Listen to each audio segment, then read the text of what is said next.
तो boys and girls देखिए, ये हम लोग का सेमेस्टर 2 का इकोनॉमिक्स का पूरा सिलेबस है। देखिए जैसा आपने सेम 1 में एग्जाम दिया है वैसे इकोनॉमिक्स का एग्जाम आपको अपना कॉलेज में ही देना है, बात समझ लेना। और कितना मार्क्स का पेपर है बताइए?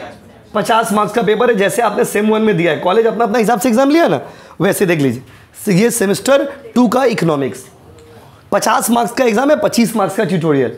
मतलब कुछ कुछ कॉलेज क्या करता है, एक ही साथ 75 मार्क्स का ले लेता है एग्जाम, क्योंकि दोनों तो कॉलेज को ही लेना है। तो कॉलेज क्या करेगा, 75 मार्क्स का पूरा एग्जाम ले लिया। लो बेटा देखो, चलो स्टार्ट करते। चैप्टर देख लीजिए एक बार। ये आपको इंटरेस्टिंग बात ये लगेगा कि जो हम लोग का सिलेबस है सेमेस्टर 2 का, वो सिलेबस पहले हम लोग सेमेस्टर 5 में पढ़ा रहे थे। मतलब ये सिलेबस सेम सिलेबस सेमेस्टर 5 में था पहले, सेमेस्टर 5 का सिलेबस को सेमेस्टर 2 में कर दी। मतलब ओल्ड सिलेबस में ये सेमेस्टर 5 में था, अभी कहाँ कर दिया है, सेमेस्टर 2 में। पूरा सेम है। देखिए पहला चैप्टर है बेसिक कॉन्सेप्ट्स, जहाँ पर आपको इकोनॉमिक ये आज ही शुरू होगा, आज ही खत्म हो जाएगा। मैक्रो इकोनॉमिक्स क्या होता है, मैक्रो इकोनॉमिक्स का क्या वेरिएबल है, मैक्रो इकोनॉमिक्स में क्या क्या कंपोनेंट्स आते हैं, क्या ऑब्जेक्टिव्स है, क्या माइक्रो इकोनॉमिक्स से क्या डिफरेंस है, वो सब आज ही खत्म हो जाएगा। उसके बाद अगला चैप्टर है नेशनल इनकम, एक बार शॉर्ट में दिखा दे रहे हैं आपको। तीसरा चैप्टर है केन्सियन मॉडल, जिसमें केन्स का थ्योरी पढ़ना है आपको, केन्स का थ्योरी पढ़ना है अलग अलग। चौथा चैप्टर है money and inflation, money and inflation. देखिए पहले क्या था ना, पहले का जो पढ़ाई था यूसीयू का, वो प्रोफेशनल कोर्सेज से बहुत सारा मैच कर रहा था। अभी ऐसा नहीं, अभी आपका टॉपिक सिलेबस से बहुत सारा डिफरेंस कर दिया है। देखिए मनी एंड इन्फ्लेशन के बारे में, डिमांड पूल, कॉस्ट पूल, ये सब डिटेल में पढ़ेंगे हम लोग। और ये नया चैप्टर ऐड किया है पब्लिक फाइनेंस, ये नहीं था पहले। तो टोटल आपको कितना चैप्टर पढ़ना है वो बताइए? 5। सिमिलर टू अदर सब्जेक्ट, जैसे बाकी सब्जेक्ट्स का है वैसे इस सब्जेक्ट का भी आपको बुक मिलेगा, बाकी सब सब्जेक्ट की तरह इस सब्जेक्ट का भी बुक मिलेगा। जैसे देखो अभी सिलेबस नया है ना, तो बुक रेडी हो रहा है, जैसे जैसे बुक रेडी होते जाएगा वैसे वैसे बुक लेते जाना, ठीक है। चलो तो स्टार्ट करते हैं क्लास को हम लोग। सबसे पहले बेसिक कॉन्सेप्ट से हम लोग स्टार्ट कर रहे हैं। चलिए देखिए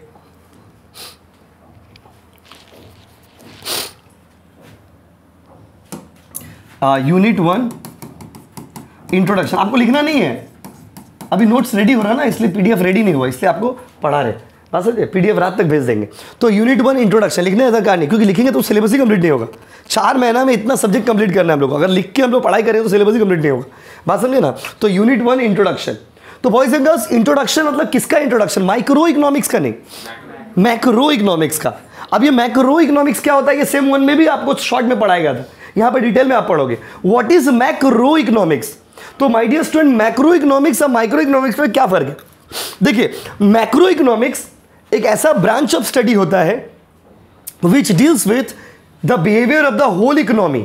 जब पूरा इकोनॉमिक सिस्टम के बारे में पढ़ते हो आप, जब पूरा कंट्री का बिहेवियर के बारे में पढ़ते हो, इसको हम लोग क्या बोलते हैं? Macro economics. तो व्हाट इज मैक्रो इकोनॉमिक्स? तो macro economics refers to that branch of economics which is concern with the study of whole economy. जहां पर पूरा कंट्री के बारे में पढ़ते हो, पूरा इकोनॉमिक सिस्टम के बारे में पढ़ते हो, इसको बोलते हैं मैक्रो इकोनॉमिक्स। क्या बोलते हो बाबू? Macro economics. तो मैक्रो इकोनॉमिक्स और माइक्रो इकोनॉमिक्स में फर्क है। माइक्रो इकोनॉमिक्स में और मैक्रो इकोनॉमिक्स में फर्क है। क्या फर्क है? तो माइक्रो इकोनॉमिक्स में हम लोग एक इंडिविजुअल बिहेवियर के बारे में पढ़ते हैं, और मैक्रो इकोनॉमिक्स में हम लोग पूरा कंट्री के बिहेवियर के बारे में पढ़ते हैं कि पूरा देश का क्या बिहेवियर है। जैसे एग्जाम्पल दे रहे हैं आपको, हम गरीब है, ये माइक्रो इकोनॉमिक्स। पूरा देश गरीब है, ये मैक्रो इकोनॉमिक्स। मेरा सेविंग्स है, ये माइक्रो इकोनॉमिक्स। पूरा देश का सेविंग्स है, मैक्रो इकोनॉमिक्स। पेन का दाम बढ़ रहा है, माइक्रो इकोनॉमिक्स। पूरा देश में सामान महंगा हो गया है, ये क्या बाबू? Macro economics. जब आप एक इंडिविजुअल बिहेवियर के बारे में पढ़ते हो, दैट इज माइक्रो इकोनॉमिक्स। और जब पूरा इकोनॉमिक सिस्टम के बारे में पढ़ते हो, पूरा कंट्री के बारे में एज अ होल आप स्टडी करते हो, इसको हम लोग क्या बोलते हैं बताइए? Macro economics. तो माइक्रो इकोनॉमिक्स और मैक्रो इकोनॉमिक्स में फर्क क्या बताइए? माइक्रो इकोनॉमिक्स में हम लोग इंडिविजुअल बिहेवियर के बारे में पढ़ते हैं, और मैक्रो इकोनॉमिक्स में हम लोग पूरा कंट्री के बिहेवियर के बारे में पढ़ते हैं। माइक्रो इकोनॉमिक्स में हम लोग इंडिविजुअल डिमांड के बारे में पढ़ते हैं, मैक्रो इकोनॉमिक्स में हम लोग एग्रीगेट डिमांड के बारे में पढ़ते हैं। मतलब सिंपल लैंग्वेज में आप समझिए ना कि माइक्रो इकोनॉमिक्स एक छोटा सा पार्ट है और मैक्रो इकोनॉमिक्स एक बड़ा सा ब्रांच। माइक्रो इकोनॉमिक्स एक नैरो कॉन्सेप्ट है और मैक्रो इकोनॉमिक्स एक ब्रॉड कॉन्सेप्ट। अगर आपको बहुत सिंपल वे में यहाँ पे लिखे कि what is the difference between micro economics and macro economics, micro economics और मैक्रो इकोनॉमिक्स में क्या डिफरेंस है? आपका सब्जेक्ट ये नहीं है, आपका सब्जेक्ट क्या है? ये आपका सब्जेक्ट माइक्रो नहीं है, आपका सब्जेक्ट क्या है? मैक्रो। माइक्रो और मैक्रो में फर्क होता है। तो micro economics is that branch of study which deals with the individual behaviour. जब आप इंडिविजुअल बिहेवियर के बारे में पढ़ते हो उसको क्या बोलते हैं, माइक्रो इकोनॉमिक्स। अच्छा, पूरा कंट्री के बिहेवियर के बारे में पढ़ते हो, होल इकोनॉमिक सिस्टम के बिहेवियर के बारे में पढ़ते हो, इसको हम लोग क्या बोलते हैं, मैक्रो इकोनॉमिक्स। समझ रहे हो ना ये? अच्छा, तो देखिए यहाँ पर लिखते हैं समझने के लिए, आपको लिखने की जरूरत नहीं है, सब तो बुक में मिलेगा ही। ये इंडिविजुअल बिहेवियर और ये पूरा कंट्री का बिहेवियर। ये किसका बिहेवियर बाबू, इंडिविजुअल। ये किसका बिहेवियर बताइए, कंट्री का बिहेवियर। अच्छा, माइक्रो इकोनॉमिक्स इंडिविजुअल डिमांड के बारे में पढ़ता है। अगर किसी एक आदमी का डिमांड पढ़ना है तो माइक्रो इकोनॉमिक्स पढ़ेंगे, और जब आपको पूरा कंट्री का डिमांड पढ़ना है तो उसको बोलते हैं एग्रीगेट डिमांड। कौन सा डिमांड बाबू बताइए, एग्रीगेट डिमांड। ये कहाँ चला जाएगा बताइए, मैक्रो इकोनॉमिक्स। तो जब आप इंडिविजुअल बिहेवियर पढ़ेंगे, माइक्रो इकोनॉमिक्स, इंडिविजुअल डिमांड पढ़ेंगे, माइक्रो इकोनॉमिक्स। अच्छा, पूरा कंट्री, कोई भी चीज जब कंट्री से रिलेटेड पढ़िएगा तो ये क्या हो गया बाबू, मैक्रो इकोनॉमिक्स। बात समझे ना? जैसे आपको क्या बोले, पर्टिकुलर प्रोडक्ट का दाम बढ़ रहा, ये कौन सा इकोनॉमिक्स हो गया, माइक्रो। पूरा देश में महंगाई है, ये कौन सा इकोनॉमिक्स का पार्ट हो गया, macro economics. Poverty, unemployment, inequality, national income, GDP, GNP, ये सब चीज के बारे में आप कहां पे पढ़ोगे बताओ, ये सब चीज पढ़ोगे आप मैक्रो इकोनॉमिक्स। आइए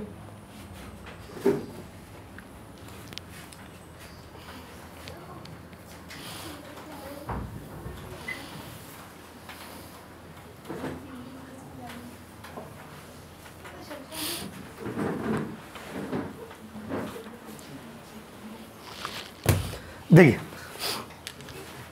जल्दी बताइए, क्लियर है गाइस? तो हम आपसे पूछते बताइए माइक्रो इकोनॉमिक्स, पहले तो आपको दोनों का डिफरेंस समझ लीजिए। माइक्रो इकोनॉमिक्स और मैक्रो इकोनॉमिक्स में क्या फर्क है? इंटरेस्टिंग चीज देखिए, ये वो क्वेश्चन है जो आप सेम 1 में भी पढ़े और सेम 2 में भी पढ़े। What is the difference between micro economics and macro economics? Micro economics और मैक्रो इकोनॉमिक्स में क्या डिफरेंस है? तो micro economics studies with the individual behaviour and macro economics studies with the whole economy, पूरा economic system के बारे में पढ़ते हैं। Micro economics studies with the individual demand, macro economic studies with the aggregate demand. Micro देखो, when you talk about the particular individual और industry और a business और a product, you are talking about the micro economics. आप किसी एक product का बात कर रहे हो, किसी एक इंडिविजुअल का बात कर रहे हो, किसी एक इंडस्ट्री का बात करो, किसी पर्टिकुलर का बात कर रहे हो तो माइक्रो इकोनॉमिक्स। और जब पूरा कंट्री का, पूरा इकोनॉमिक सिस्टम का बात कर रहे हो तो ये क्या हो गया बाबू, मैक्रो इकोनॉमिक्स। पूरे देश में गरीबी है, कौन से इकोनॉमिक्स में पढ़ेंगे बताइए, मैक्रो। देश में इनइक्वालिटी है, कहां पढ़ेंगे बोलो, माइक्रो नहीं, मैक्रो। मैक्रो और माइक्रो, माइक्रो मतलब इंडिविजुअल बिहेवियर, बार बार आपको यही बोल रहे हैं, और मैक्रो मतलब whole economy, aggregate behaviour of the country. अच्छा, उसका बताइए, जैसे जीडीपी, जीएनपी, ये सब नेशनल इनकम, ये सब चीज कहां पढ़ोगे, माइक्रो में ना मैक्रो में? बोलो, बोलो ना बाबू। यस, ये सब कहां पढ़ोगे, मैक्रो इकोनॉमिक्स में। जीडीपी, जीएनपी, ये सब चीज के बारे में कहां पढ़िएगा, मैक्रो इकोनॉमिक्स।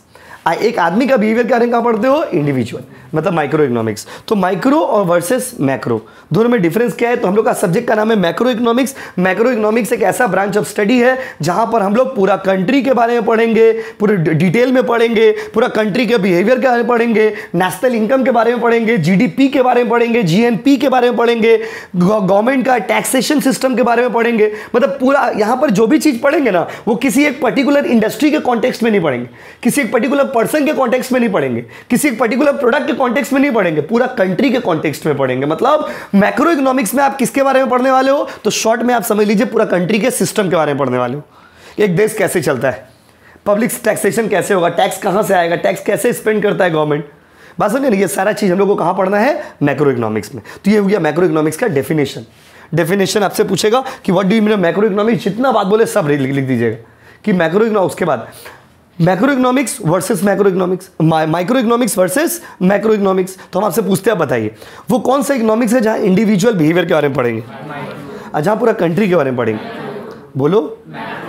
अच्छा, वो कौन सा इकोनॉमिक्स है जहां पर हम लोग एक इंडिविजुअल के प्रोडक्ट के बारे में पढ़ते हैं, जहां पूरा कंट्री के महंगाई के बारे में पढ़ते हैं? नेशनल इनकम किसका पार्ट है, माइक्रो की मैक्रो? Very good. सेविंग्स किसका पार्ट है, मैक्रो। देखिए सेविंग, जैसे राहुल का सेविंग, ये कहां चला है, माइक्रो। देश का सेविंग्स, समझ रहे हो ना, समझ रहे हो ना? तो ये सारे मैक्रो इकोनॉमिक्स के डेफिनेशंस हो गए। अच्छा देखिए, अब इसमें कुछ कॉन्सेप्ट्स है, कुछ मैक्रो इकोनॉमिक्स के वेरिएबल्स है। Macro economics variables, macro economic variable का मतलब क्या होता है कि कुछ कुछ ऐसा चीज जो मैक्रो इकोनॉमिक्स का पार्ट है, मैक्रो इकोनॉमिक्स में किन किन चीज़ों के बारे में आपको पढ़ना है, क्या क्या वर्ड के बारे में आपको पढ़ना है। सबसे पहला इसमें आता है पर कैपिटा इनकम। कुछ इंपॉर्टेंट वर्ड जो बार बार आपको इस सब्जेक्ट में मिलेंगे उसके बारे में आपको यहाँ पे अभी पढ़ाया जाएगा।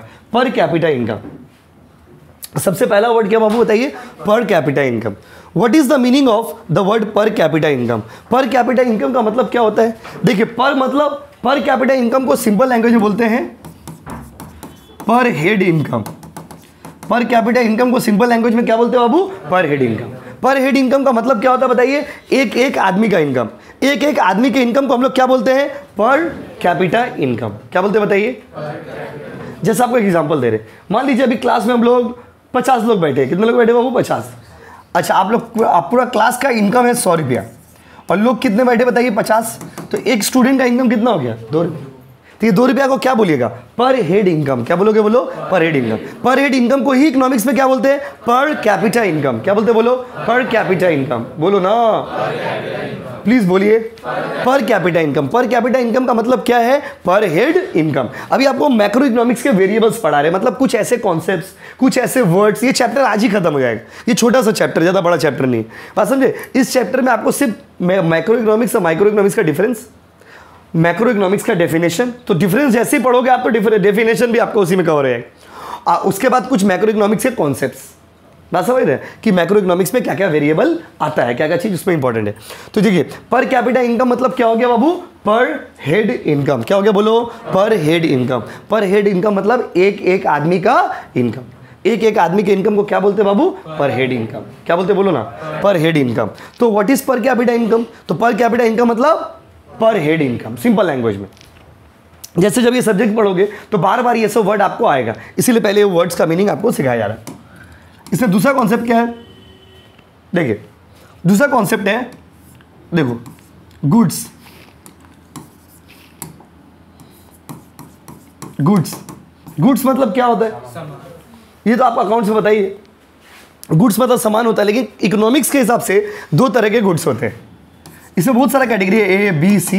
एक है कंज्यूमर गुड्स, एक क्या बताइए, एक होता है कैपिटल गुड्स और एक होता है इंटरमीडिएट गुड्स। इंटरमीडिएट गुड्स, ध्यान से सुनिएगा, कंज्यूमर गुड्स, कैपिटल गुड्स और क्या बाबू, इंटरमीडिएट गुड्स। कंज्यूमर गुड्स का मतलब क्या होता है बताइए। कंज्यूमर गुड्स का मतलब होता है माय डियर स्टूडेंट, हर वो सामान जो लोग डे टू डे लाइफ में यूज करते हैं। तो हम लोग डे टू डे लाइफ में जो भी चीज यूज करते हैं उसको क्या बोलते हैं बताइए, कंज्यूमर गुड्स। साबुन क्या हो गया, कंज्यूमर गुड्स। तेल क्या हो गया, चावल क्या हो गया, बात समझिए ना, धनिया, हल्दी, मिर्चा, जो भी आप डायरेक्टली यूज करते हो, अपना डे टू डे लाइफ में यूज करते हो, उसको हम लोग कौन सा गुड्स बोलते हैं बताइए, कंज्यूमर गुड्स। और कैपिटल गुड्स क्या होता है, capital goods are those goods which are used to produce something.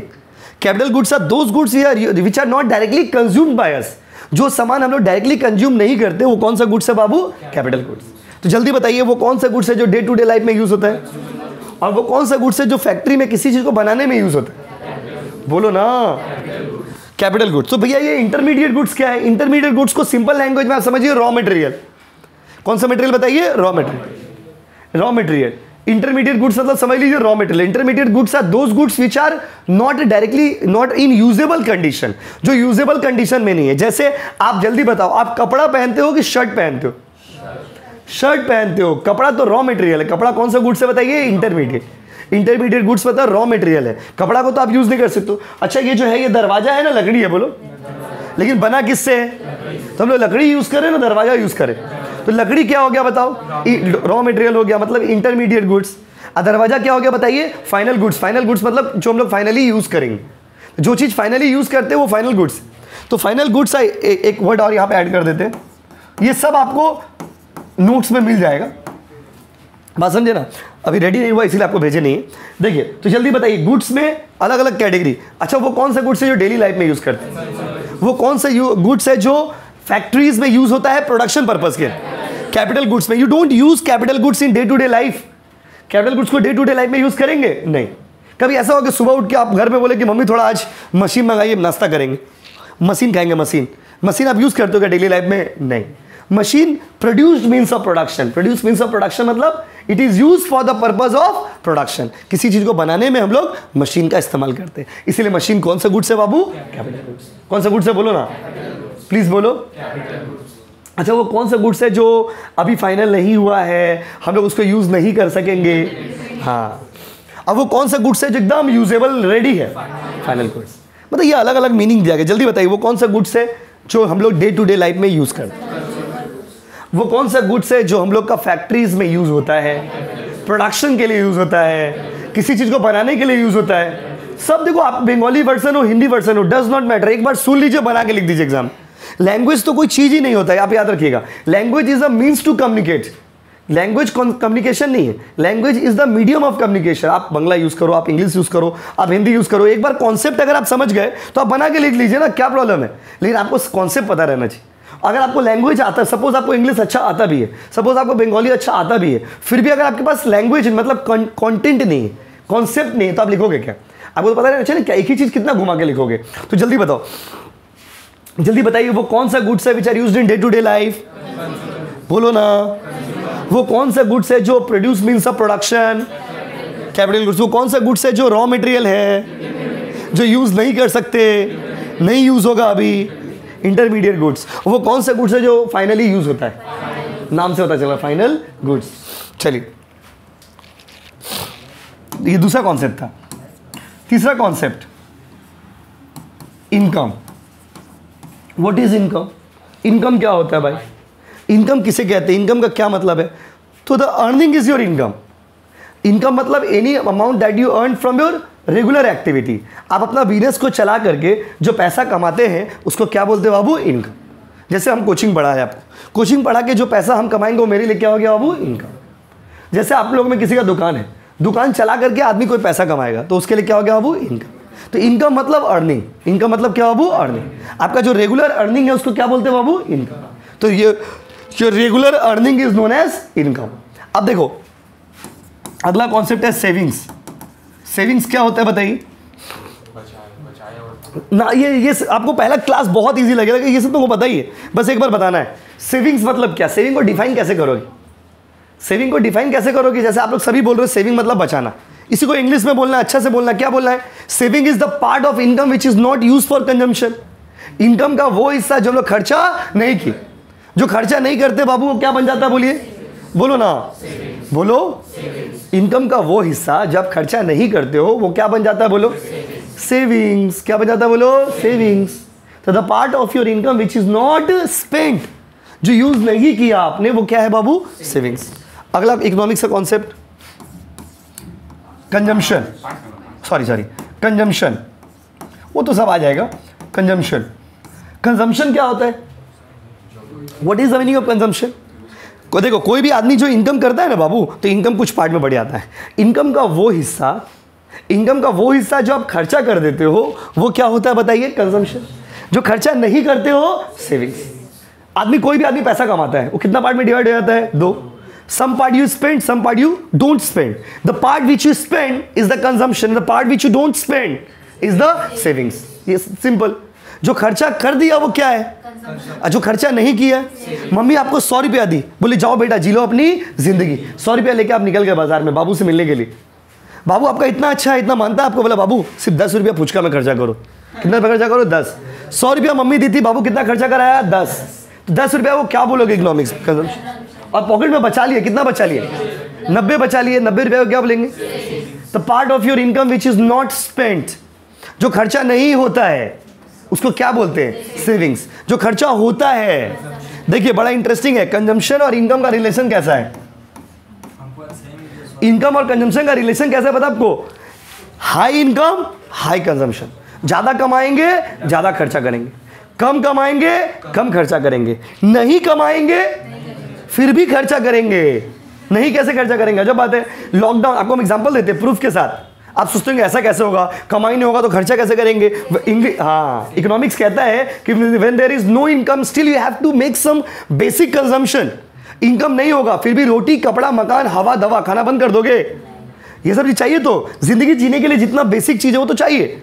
जैसे आप कोविड के टाइम को याद करो ना, कोविड के टाइम में तो सबका इनकम बंद हो गया था, फिर भी लोग जिंदा थे ना, खाना खा रहे थे। कहाँ से खा रहे थे? From your savings. Economics practical subject, आप ये समझो कि कहानी का तरह। हम क्या बोले? High income high consumption, low income low consumption, no income still the consumption.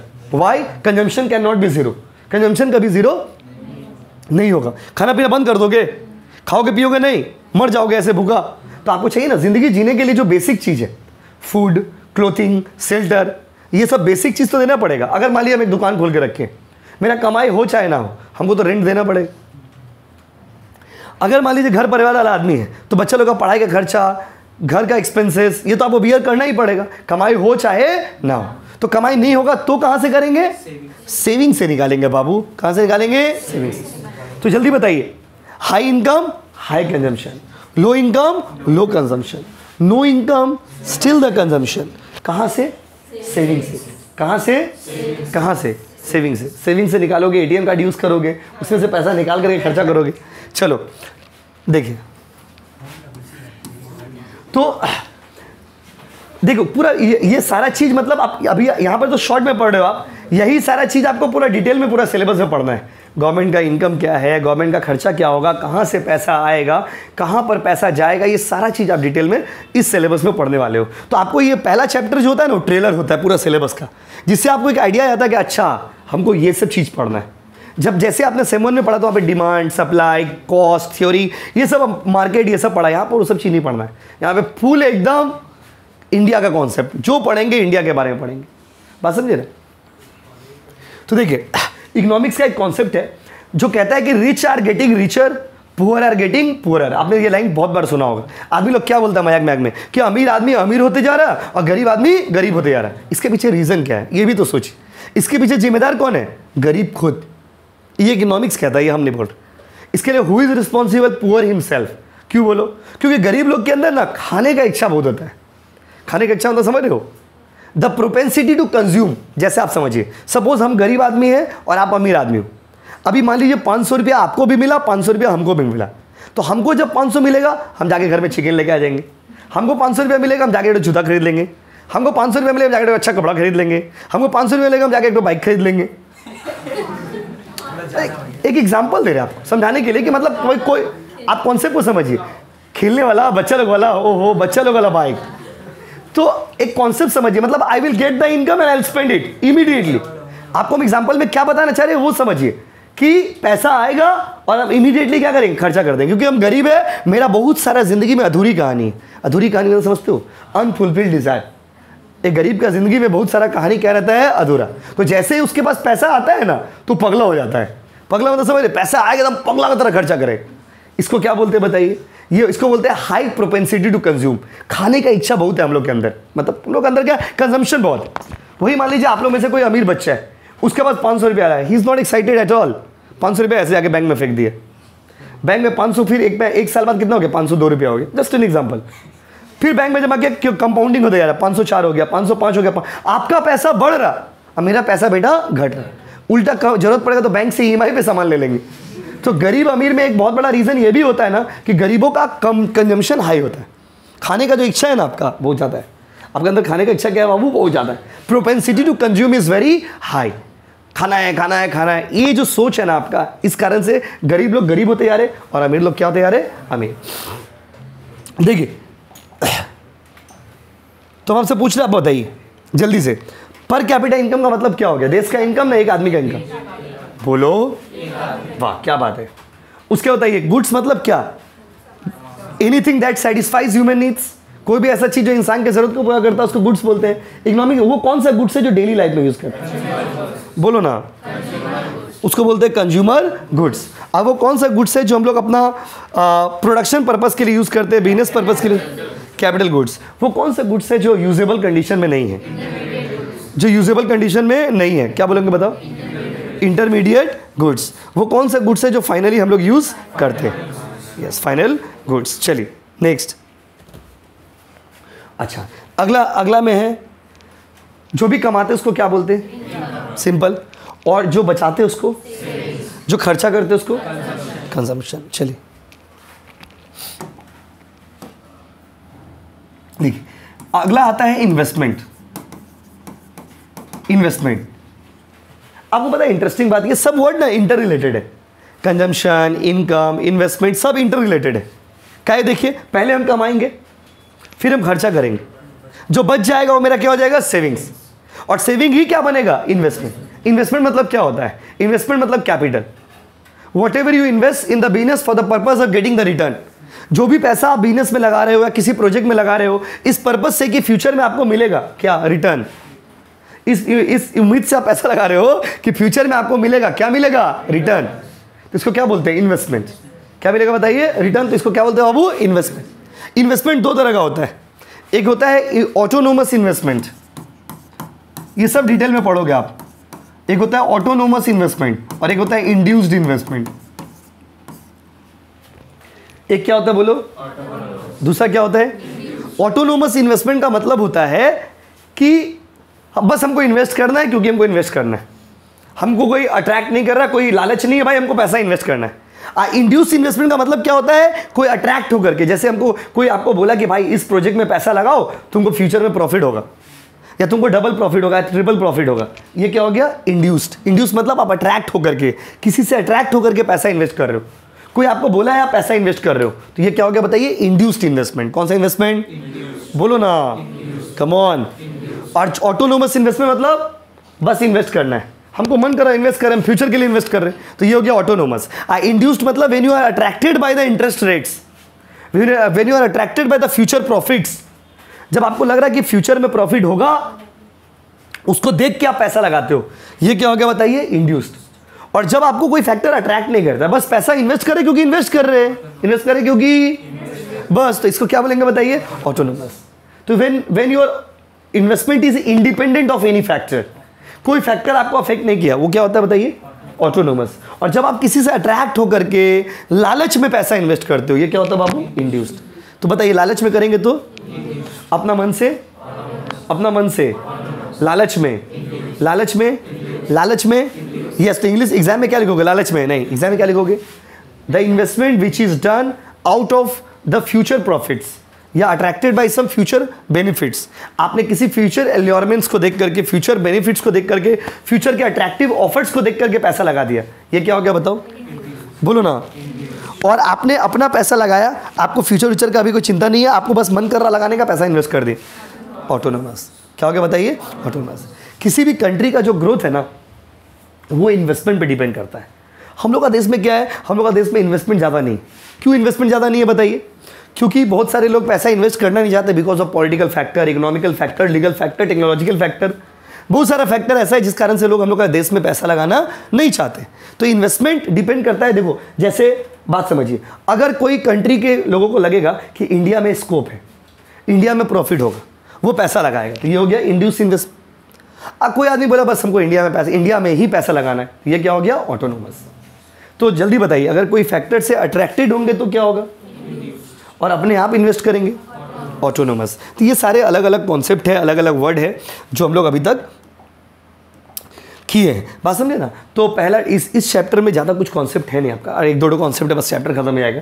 तो माइक्रो इकोनॉमिक्स क्या है, माइक्रो इकोनॉमिक्स का क्या वेरिएबल्स है, और उसका क्या स्कोप है माइक्रो इकोनॉमिक्स का, वो सारा चीज़ आप यहाँ पे कर रहे हो। इन्वेस्टमेंट हो गया। अब देखिए कितना नंबर कॉन्सेप्ट था बाबू, 7। नेक्स्ट देखिए अगला कॉन्सेप्ट क्या है, तो ये नेशनल इनकम। अगला कॉन्सेप्ट क्या बाबू, नेशनल इनकम। नेशनल इनकम ऐसे अगला चैप्टर भी है हम लोग का, यहाँ पे शॉर्ट में आप पढ़े, वहाँ पे डिटेल में पढ़ोगे। नेशनल इनकम हम लोग का चैप्टर भी है। नेशनल इनकम क्या होता है भाई, तो नेशनल इनकम का मतलब होता है माय डियर स्टूडेंट, देश का इनकम, पर कैपिटा इनकम और नेशनल। अगला दिन जब नेशनल इनकम चैप्टर पढ़ोगे तो डिटेल में पढ़ाएंगे नेशनल इनकम आपको। अभी आप शॉर्ट में समझिए, हर एक इंडिविजुअल के इनकम को जोड़ेंगे तो कौन सा इनकम आ जाएगा, नेशनल इनकम।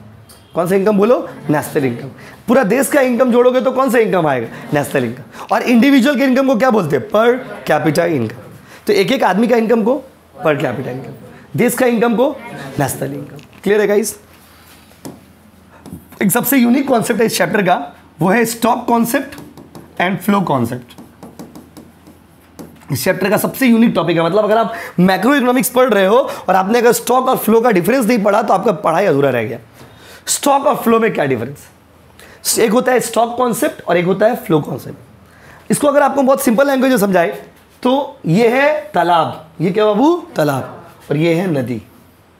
तालाब और नदी में क्या फर्क होता है बताइए, बोलिए बोलिए बोलिए, कुछ तो बोलिए। देखिए ये तालाब है, ये क्या बाबू, नदी। देखिए देखिए तालाब गंदा रहता है और नदी साफ रहता है। ठीक है, आप अपना हिसाब से बोल रहे हैं, आपको जो अच्छा लग रहा है बोल रहे, कोई बात नहीं, बोलने पे तो कोई जीएसटी नहीं है। देखिए तालाब मतलब तालाब को कुछ ऐसे डिफाइन करते हैं कि it's stock concept refers to that concept of macro economics which says that measurement is done at a particular point of time. जब किसी भी चीज का कैलकुलेशन एक पर्टिकुलर पॉइंट ऑफ टाइम में करते हैं उसको बोलते हैं स्टॉक कॉन्सेप्ट। कौन सा कॉन्सेप्ट, बोलो बोलो ना। जब किसी भी चीज का कैलकुलेशन एक पर्टिकुलर पॉइंट ऑफ टाइम में करिएगा तो उसको क्या बोलिएगा, स्टॉक कॉन्सेप्ट। कौन सा कॉन्सेप्ट, यस।